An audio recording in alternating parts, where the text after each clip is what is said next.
За өнөөдөр хүрэлцэн ирсэн нийт малчтай энэ өдрийн мэнд хүргэе. За өнөөдөр төрийн тахилга болж байгаа. Бурхан алдан хайрхны төрийн тахилга болж байгаа. Тэгээ маш сайхан өдөр энэ малчны сонсгол болж байгаа нь бол цаанаасаа бас Монгол төмний заяа бах. Тэгээд энэ малчт руугаа чиглэсэн төрөөс одоо юм хууль гаргаж бодлого боловсруулъя гэсэн энэ хууль маань гарах нь бол маш зүйтэй байсан баг. 2024 оны 6 сарын 5-нд гарсан. За ингээд 2 жилийн дараа энэ хилцүүлэг сонсгол болж байна. За яагаад сонсгол болж байна гэхээр энэ хууль маань хэрэгжихгүй байна. Сайн хэрэгжүүлэхгүй байна. Засгийн газар хэрэгжүүлэхгүй байна. Яамдууд хэрэгжүүлэхгүй байна. Тэгэхээр хууль гарчаад байхад хэрэгжүүлэхгүй байгаа учраас улсын их хурл энийг хяналт хийж сонсгол хийж байна. За өнөөдөр Монгол улс бол малчтаас үүссэн парламенттай дэлхий дээр цор ганц улс. Энэ 126 гишүүнийг хөгд эдсийн судлах юм бол одоо малчин байна. Энэ бол дэлхийд байгаа ганцхан малчтаас бүрдсэн малчид өгшөлттэй парламент. Энд бол итгэлтэй байгаа. Ийм учраас бид бол энэ малчт руу чиглэсэн энэ төрийн бодлогыг маш нарийн авч үзэх хэрэгтэй. Ганцхан үгнээс болж энэ хууль хэрэгжихгүй байгаа тохиолдолж бас байхыг үүсэхгүй. За 47 сумаар явсан. 47 сумн дээр энэ малчтын нийгмийн даатгалын асуудал яагаад энэ хууль хэрэгжихгүй байна вэ? Биднийг үйлдвэрлэгч гэж үзэхгүй байна уу? Биднийг улс нийгэмдээ зүтгэж байгаа гэж үзэхгүй байна уу? Зүтгсэн гэж үзэхгүй байна уу гэж асууж байгаа. За энийг төр одоо хариулах хэрэгтэй. Яагаад хэрэгжихгүй байгаа юм бэ? Энэ хууль гарчаад байхад яагаад хэрэгжүүлэхгүй байгаа юм бэ? Сангийн яам энэ дээр хариул. Сангийн яам байгаа юу? За хоёрдугаарт нь энэ малчтын боловсролын асуудал дээр юу хийсэн бэ? Боловсролын яам энэ дээр бас тодорхой хариулт илээч.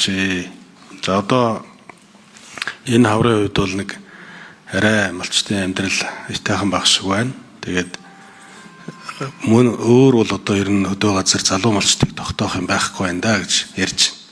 Хэдэн морь малаа үжил залуучууд тогтож байна да. Бусдаар бол ингээд төс хөрөн бараадад дуусхан дээ гэж ярьж. Тэгэхээр энэ бидэнд бол энэ төрийн бодлого маш чухал шаардлагатай байна. Энэ хуулийн хэрэгжилд маш чухал хэрэгтэй байна. Энэ малчтын хүүхдийн боловсролын асуудал ялангуяа 1-2 дугаар ангийн 6-7 настай хүүхдийн боловсролыг хувилбарт сургалтаар малчин хүний сонголтоор сурах нь их чухал байна гэдэг.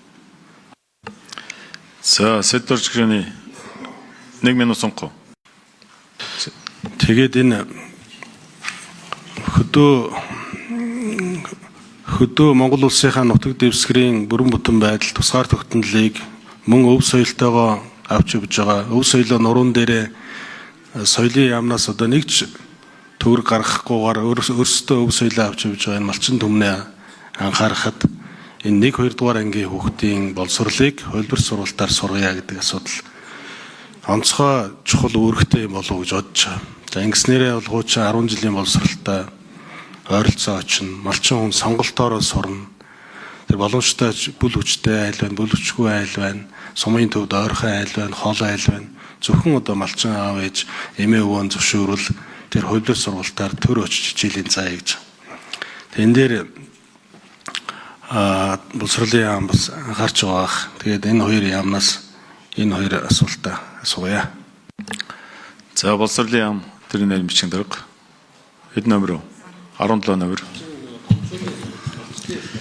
За Сэдвэрч гишүүний асуултанд хариулъя. Боловсролын яамны төрийн нэр бичгийн даргааны очор малчин өрхийн гишүүний боловсролт сургалтыг дэмжих арга хэмжээг зохион байгуулах боловсролын сайдын 2025 оны А77 гэсэн тушаал аль биесээр батлаад 4 жилийн хугацаанд 21 аймгаараа энэ одоо тушаалынхаа хэрэгжилтийг анхаарах төлөвлөгөө гаргаад ажиллаж байгаа. За энэ хүрээнд 2025 онд бид нэр зүүн бүсийн малчин өрхийн хүүхд залуучуудын боловсрол хамралтын тандан судалгаа хийгээд 71.8%-ийг нь хамруулад за ингээд цаг хугацаа орон зайнаас үл хамааран боловсрол нөхөн эзэмших хэрэгцээ тур чадвараа нэмэгдүүлэх амьдрах ухааны сургалтуудыг бид нар орон нутгийн насан туршийн сургалтын төвүүтэйг хамтран зохион байгуулж байгаа. За энэ хүрээнд яг одоо бэлчээрийн менежмент, мал аж ахуйн чиглэлээр чадамжийн гэрчлэгээ олгох сургалтанд зүүн бүсийн 250 гаруй малчин өрхийн залуучуудыг за бусад одоо өөр амьсгалын өөрчлөлт, багаар ажиллах, манлайлах чиглэлийн сургалтуудад 700 гаруй малчин өрхийн хүүхд залуучуудыг хамруулсан байгаа. За энэ сургалтаа одоо бид нар 26 онд бол хангаан бүс, хойд бүс, төвийн бүсүүдэд бас өргөжлүүлээд зохион байгуулад ингээд явж байгаа. Тийм учраас малчин өрхийн одоо энэ гишүүний боловсрол сургалтыг дэмжих чиглэлээр боловсролын яам, насан туршийн суралцсан төвүүдээр ингээд дамжуулаад ингээд одоо сургалт үйл ажиллагаа зохион байгуулад ингээд явж байна. За харин гишүүний санаачилсан хуулинд бид нар 2026 оны 5 сарын 26-ны өдрийн албан бичгээр бол аль биесээр бас хариу одоо өгсөн байгаа гэдгийг хэлье. За сангийн яам Анар 17. Сэдвэрч гишүүний асуултанд хариулъя. Сангийн яам төрийн нэрийн бичгийн дарга Анар. За хуулиар хүлээсэн үүргийн дагуу хуулийн 4.2-1 дээр энэ мал аж ахуй доктортой хөгжлийн бодлогын асуудлуудыг бол засгийн газрын нэг төсөв тусган хэрэгжүүлнэ гэд заасан байгаа. За одоо яг энэ хэсгийн асуулт хариултын дараа манайхаас бас яг нөгөө хэрэгжүүлсэн арга хэмжээ тус бүрээр санхүүжүүлсэн төсөл хөтөлбөрүүдэд гаргасан санхүүжилтийн дүнгээр танилцуулга дэлгэрэнгүй явна. Тэн дээр дэлгэрэнгүй бол харагдах байх.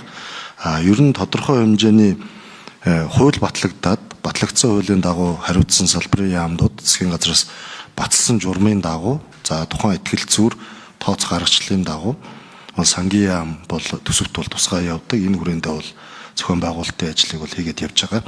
За дэлгэрэнгүй мэдээллийг дараагийн танилцуулган дээрээс таныг танилцуулъя.